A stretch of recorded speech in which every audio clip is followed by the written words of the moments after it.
Hello everyone, welcome back to the channel. Most of you know who I am, and for those of you who don't know who I am, my name is KrimsonKreamer and I play video games. And this video, we are going to go over the basics of building a Buster Blader deck. Now, like I said, this is just the basics. These are just the cards that I think that you should have in this deck when you are building it. As for the rest of your deck build, how many cards that you want, and like I said, whatever else that you want to add to this deck, that is completely up to you. However, these are just kind of like the fundamental cards that I think that you should kind of add. Some of them are pretty basic, and some of them kind of work really well with this deck. So that is the idea around this deck build. Starting off this deck build, obviously you're going to want to have a Buster Blader. Pretty basic card. Level 7 monster, warrior type monster. 2,600 attack, 2,300 defense, gains 500 attack for each dragon monster your opponent controls or is in their graveyard. Now, this card and pretty much this deck is built to counter dragon type decks like the Blue Eyes White Dragon deck or the Red Eyes Black Dragon deck as well.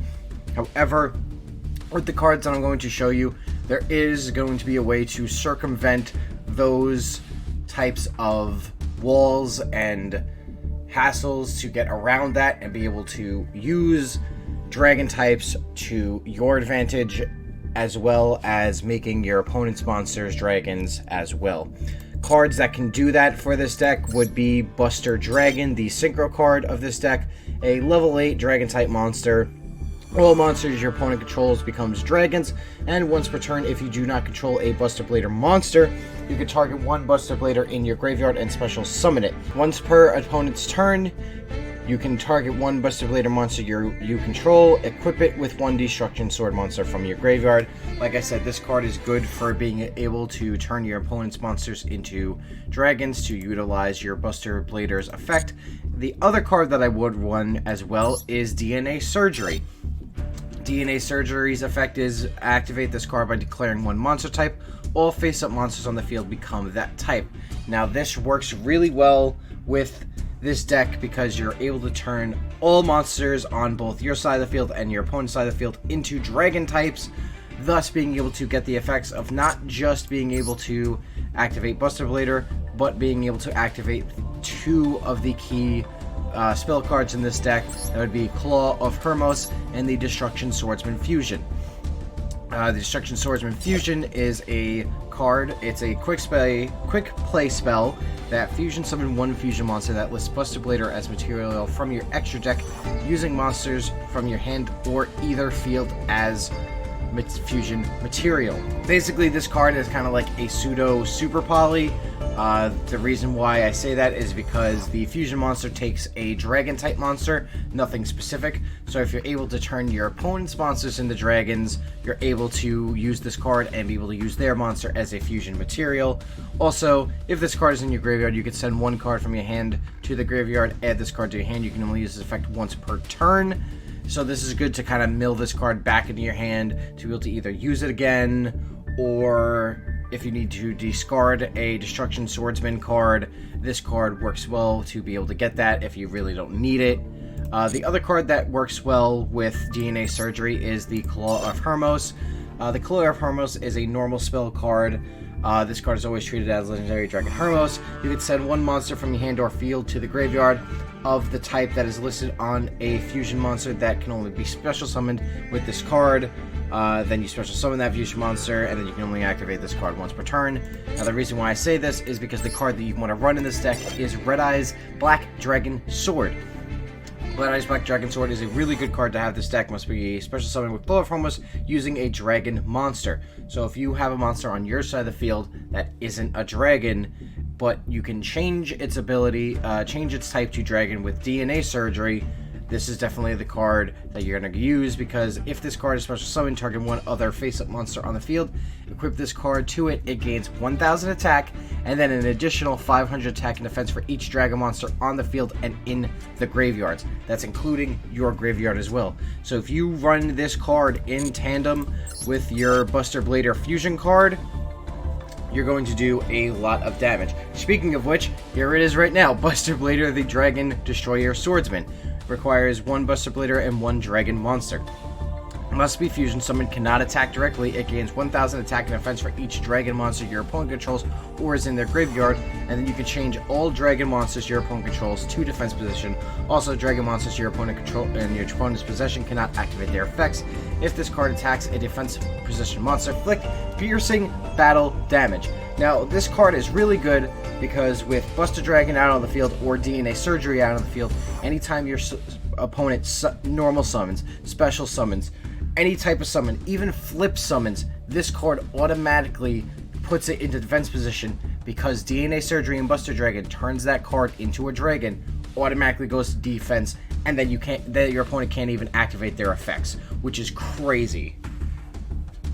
And because they're in defense position, if this card attacks, it does piercing battle damage. The only downside of this card is that you cannot attack directly, which is kind of bad. If your opponent picks up on that, obviously then like, well, I'm not going to summon anything until I get all the cards on my hand to be able to do one big play and be able to destroy this card. However, there is a link card in the Buster Blader archetype that circumvents this defect of this card, and that is Protector Whelp of the Destruction Swordsman. It is a Link 2 monster, just takes 2 monsters to summon it, and if this card is Link summoned, you can send 1 Destruction Sword card from your deck to the graveyard, then summon 1 Buster Blader monster from your hand. At the end of your battle phase, if your opponent controls no monsters, you can target 1 Buster Blader monster you control that did not declare an attack this turn and inflict damage to your opponent equal to that monster's attack. You can only use the effect once per turn. So basically, if your opponent has no monsters out in the field, you can't attack with your fusion monster. If you're able to get out Buster Whelp, you attack once with Buster Whelp doing its 400 attack, and then you end your battle phase. If you also have anything else you want to attack with, go ahead and do that as well. And then at the end of the battle phase, because that other Buster Blader, the Buster Blader Fusion, could not attack, with this effect, that Buster Blader monster then can inflict damage to your opponent based on that monster's attack. So if you have, let's just say Buster Dragon, the Fusion card, equipped with, Red Eyes Black Dragon Sword, and you have pretty much well over a decent amount of attack points, you can definitely get this card to over 10,000 attack points. And if your opponent has nothing out on the field, but you have Buster Whelp out on the field, just attack once with this, end your battle phase, and then you automatically do whatever attack damage this card has. So you can pretty much definitely hit your opponent really hard with this deck.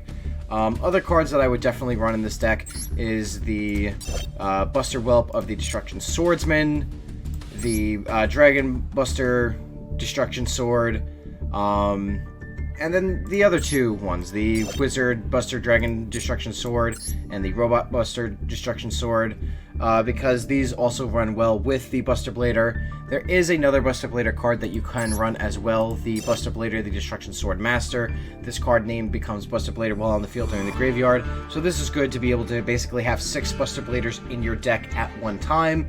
If a monster or monsters your opponent controls is destroyed by battle or card effect and sent to the graveyard, you can target one of those destroyed monsters, equip it to this card, and then once per turn, you can send 1 monster card you control that is equipped to this card to the graveyard, destroy all monsters your opponent controls with the same type as that monster sent to the graveyard. Now, what makes this card so good is basically it's able to get over the hurdle that is if you're battling someone that does not have a dragon type deck but is running another specific archetype. So pretty much this card battles a monster, or pretty much if you're able to just destroy a monster that your opponent controls, equip it to this card. Anytime that they try to swarm the field with that type of monster, you just destroy that equipped card that's equipped to it, and if it's the same type, it clears the field. So this is like the card to help get over specifically dragon types, but other than that, it acts like a Buster Blader. It has the Buster Blader name in the field or in the graveyard, so pretty much any effect that requires Buster Blader to be in the graveyard or on the field, this card works as Buster Blader as well. And then obviously I would say run all of the Buster Blader magic and trap cards because they work really well with this deck. I'm not really going to explain each and every one of them. If you have Masters Duels, definitely just type in Buster Blader. You'll see them come up. Like I said, they're good to run in this deck. The cards that I am going to go over are the ones that are not primarily a part of the Buster Dragon archetype, one of which is technically a part of the archetype, but you don't have to run it. It is the Skilled White Magician. Each time a spell card is activated, place one spell counter on this card. When that spell card resolves, place a spell counter on it with a maximum of 3. You contribute this card with 3 spell counters on it. Special summon 1 Buster Blader from your hand, deck, or graveyard. This is good to get out Buster Blader. However, to be able to do so, you have to obviously be activating spell cards, or your opponent has to be activating spell cards, and, you know, with it only being a 1700 attack monster, and it not having good defenses on its own, and requiring you to be able to defend it with other cards as well, kind of not really the card that you want to run in this deck. However, if you can run it, definitely do it. Other cards that I would run are the Dragon-type normal monsters, Flameville Guard, Guard Dragon, Justidica, Dragon Dwelling in the Cave, Luster Dragon, and Alexandrite Dragon. Obviously, you're going to run Alexandrite Dragon and Luster Dragon for, you know, their level 4 and high attack with, you know, 1900 attack and 2000 attack. And then you have your Dragon Dwelling in the Cave with a good 2000 defense, with it being a level 4 to be able to defend yourself, along with Guard Dragon, Justicia, and Flameville Guard also having that high 2000, 2001 defensive. The other reason is that these are tuners, so these are able to help get out the Buster Dragon if you do not have the other specific tuners to this deck, which is Buster Whelp of the Destruction Swordsman and Dragon Buster Destruction Sword. These two cards work really well with this deck, being that Buster Whelp of the Destruction Swordsman, its effect is when this card is normal summoned, you can add 1 Destruction Sword card from your deck to your hand, except for this card, and then you can only use one of the following effects of Buster Whelp of the Destruction Swordsman per turn. You contribute this card, special summon 1 Buster Blader from your hand or graveyard, and then if this card is in your graveyard and you control Buster Blader, you can discard 1 Destruction Sword card, special summon this card. And then with the other card is, its effect is you can target 1 Buster Blader you control, equip this card from your hand or field to that target. While this card is equipped to a monster, your opponent cannot special summon monsters from the extra deck. While this card is equipped to a monster, you can special summon this equipped card. You can only use the effect of this card once per turn. So now, these two cards work really well in tandem with Buster Blader, because you're pretty much able to turn 1, get out 2 monsters using only 3 cards.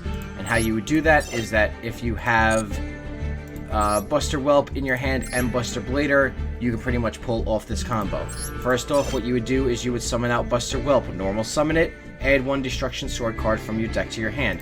What that could be either Dragon Buster Destruction Sword, or if you don't have, or if you do have this card in your hand, you can pretty much get any other Destruction Sword card, add it to your hand. Then you activate Buster Whelp's following effect, where you contribute this card to special summon 1 Buster Blader from your hand or graveyard, being that you would rather have Buster Blader in your hand. Like I said, if this is turn 1, be able to boom, summon out Buster Blader. Then you activate this card's effect by targeting that Buster Blader you control and equipping this card from your hand or field to that target. And then you activate technically its third effect, as while this card is equipped to a monster, you can special summon this equipped card, special summon it, and because it is a tuner, level 1, you can take this card with Buster Blader to then get into Buster Dragon.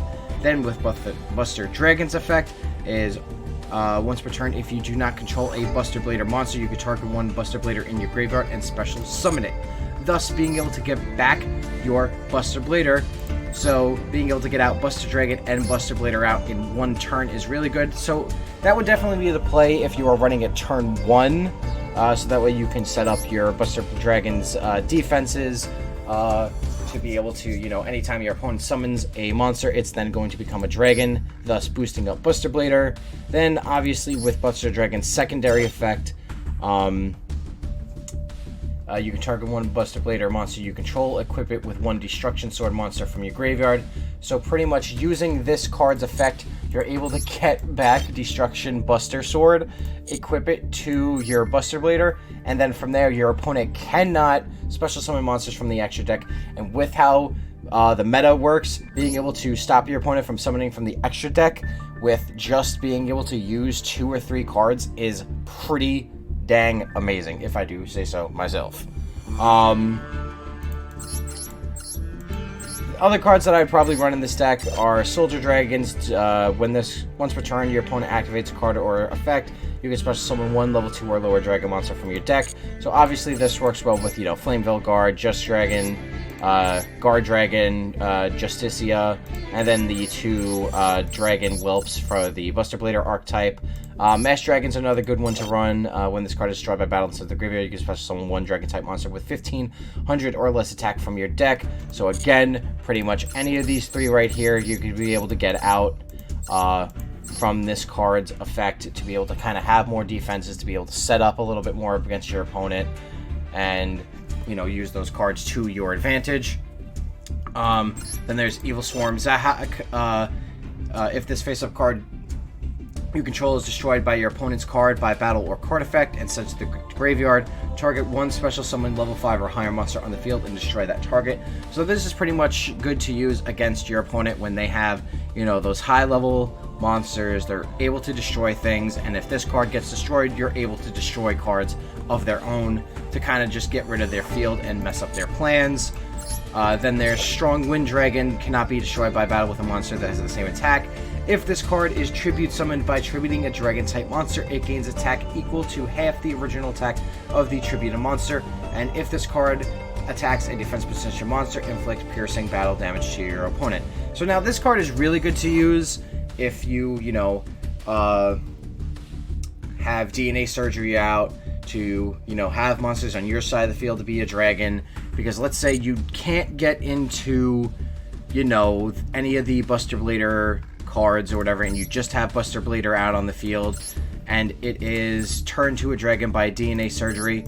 You sacrifice it to summon out Strong Wind Dragon, and because Buster Blader at that point would have been a dragon type, you would minus half his attack, so this card would basically gain an additional 1300 attack on top of its 2400. Don't have to technically run it, and like I said, this kind of card is just there to, be another high-level monster that you have. Works well with the Claw of Hermos to be able to mill into Red Eye's Black Dragon Sword. But it's a really good card with being able to have piercing battle damage to kind of just, put more pressure onto your opponent. As for hand traps in this deck, I would specifically run Fantastical Dragon Phantasme. The reason why I say this is because if your opponent special summons a Link monster or Link monsters, except during the damage step, you can special summon this card from your hand and then draw cards equal to the number of Link monsters your opponent controls plus 1. So basically, if they summon 1 Link monster, you draw 2 cards. Then you shuffle cards from your hand into the deck equal to the number of Link monsters they control. So basically, what this card lets you do is, let's say your opponent has 5 Link monsters out on the field. They summon their 5th one. You are able to then summon this card, draw 6 cards, and then you put back 5 into your deck. The other cool thing about this card is its secondary effect is when your opponent activates a card or effect that targets a monster or monsters you control, quick effect, you can discard 1 card, negate the activation, and if you destroy it. And with it being a level 7, 2400 attack monster, it is both a beat stick and at the same time a level 7, which helps you get out your Buster Dragon Synchro card, so you don't have to waste your Buster Dragon cards. And really good card to have. Would not recommend building a Buster Blader deck without this card, because it's really good for this deck. As for extra deck stuff, you can run Trishula if you really want to. Being able to, if you banish the cards that you control and they're all dragons, being able to banish a card from your hand or deck, being able to banish a card from your deck, then banishing a card from the top of your opponent's deck, and then taking a card from their extra deck. It's an alright card to have. You could run it, you don't have to. Other cards that I would run is Kachikochi Dragon It's a rank 4, just takes 2 level 4 monsters. Once per turn, when this card destroys an opponent's monster by battle and sends it to the graveyard, you can attach one EXE monster from this card, make it attack again in the row. Really good card. Another good card is to have Queen Dragoon Jin. Again, a level 2, it requires 2 level 4 monsters. Dragon-type monsters you control cannot be destroyed by battle except for this card. So this kind of works well with having DNA Surgery out. And then once per turn, you can attach one Xyz material from this card to target one level 5 or higher Dragon-type monster in your graveyard. Special summon that target. It cannot attack this turn and its effects are negated. So this kind of works well with, you know, if you are trying to get out... if you have, you know, Buster Dragon in your graveyard, or Fantastical Dragon in your graveyard, or even Strong Wind Dragon, to be able to bring those cards back from the graveyard and kind of just, you know, have the field set up with these high damaging, high level monsters is really good to have. Another card I would also run is number 57, the Tri-Head Dust Dragon. Requires 3 level 4 monsters. When this card is special summoned, you could target one monster your opponent controls. This card gains attack equals to that monster's current attack. If your opponent controls more monsters than you do, you can attach one Xyz material from this card, then choose one unused main monster zone or spell and trapped card zone. While this card is face up on the field, that zone cannot be used. So this is another pretty good card to have. I would mostly run this in defense. If you need to do, or with this card's effect, taking your opponent's high-level monster, being able to pretty much get over 100 points on it with this card's effect, and then be able to destroy it as well. But if they don't have anything out and you do summon this card, being able to detach an Xyz material, choose a main monster zone if your opponent controls more monsters than you do, and pretty much stopping your opponent from either summoning a card there or activating a spell or trap card in that monster zone. Pretty fun card to play. Definitely mess with your opponent's side of the field. Another good card to run is Gaia Dragon, the Thunder Charger. Takes 2 level 7 monsters, so pretty much Buster Blader or Fantastical Dragon could be used for this. Don't really need this first effect. What you really want is the secondary effect, is if this card attacks a defense position monster, inflict piercing battle damage. So again, really good to keep pressure on your opponent, and with being a 2600 attack monster and it being a dragon, like I said, it works well for this deck. You could also run Armed Dragon, the Dark Armed, the Dragon of Annihilation, because it takes 2 plus level 7 monsters. But like, this is really just to be more of a beat stick. You don't really need its effects. You can detach one material from this card, then target one card your opponent controls, destroy it, then banish one card from your graveyard. Also, this card cannot attack for the rest of the turn. Like I said, you're really kind of just summoning into this card to really be a beat stick, not really much anything else. You could run this in this deck if you want to, but you don't have to. And then finally, I'd also run Boral Sword Dragon, because obviously this card is really good. It's a Link 4, takes 3 plus effect monsters, cannot be destroyed by battle once per turn. Quick effect, you can target one attack position monster, change it to defense position. Also, this card can make a second attack during each battle phase this turn. Your opponent cannot activate cards or effects in response to this effect's activation. Once per turn, when this card declares an attack on a face-up monster, you can activate this effect. Until the end of this turn, this card gains attack equal to half that monster's current attack. And if it does, that monster's current attack is halved. So, again, really good card to run in this deck. It goes well with the archetype, with it being a dragon. The only downside is it takes plus 3 effect monsters, so that's pretty much 4 effect monsters. But be that as it may, still a good card to run in this deck if you have the field set up to do so, to be able to kind of mess around with your opponent. But you're mostly going to be using the Buster Blader fusion card and just trying to hit your opponent with as much damage as possible. And that's pretty much it for this deck build. Like I said, these are just the basic cards that I would run in a Buster Blader deck, but as for the rest of the deck build, that is 100% up to you, and I want to hear what you have to say about that. And so let me know down in the comments below how you would run your Buster Blader deck, what you think of having these cards in this deck would do, because I really don't think they're bad. But like I said, if you build your deck any other way, let me know down in the comments below. Also, if you want to join the Discord to be able to show off your decks and other stuff as well, definitely hit up the link down in the description as well. Don't forget to follow me on my Twitter to stay updated when I tweet stuff. And then also, don't forget to check out Ahoy Print. Ahoy Print is doing their Valentine's Day sale up until Monday, where you get 20% off all purchases, no codes required for that. However, if you do want to use code Krimson at checkout as well, that gives you an additional 10% off. So overall, you can get 30% off any orders you get off of the Ahoy Print store. So please go check that out. These guys are really awesome and amazing. They help me. They've been helping me out for quite a while, and they're really awesome people, so I definitely suggest you go help them out and support them by buying some merch from them. And definitely check out the KrimsonKreamer bundle and the KrimsonKreamer poster that they made. Really awesome work. I highly recommend buying one. Anyway, guys, I'm going to see you all later. I hope you guys have a fantastic day. Like I said, let me know what you think in the comments below of this deck build and how you would run it. And I will see you guys later. And as always, good gaming, God bless, go beyond, and keep on keeping on.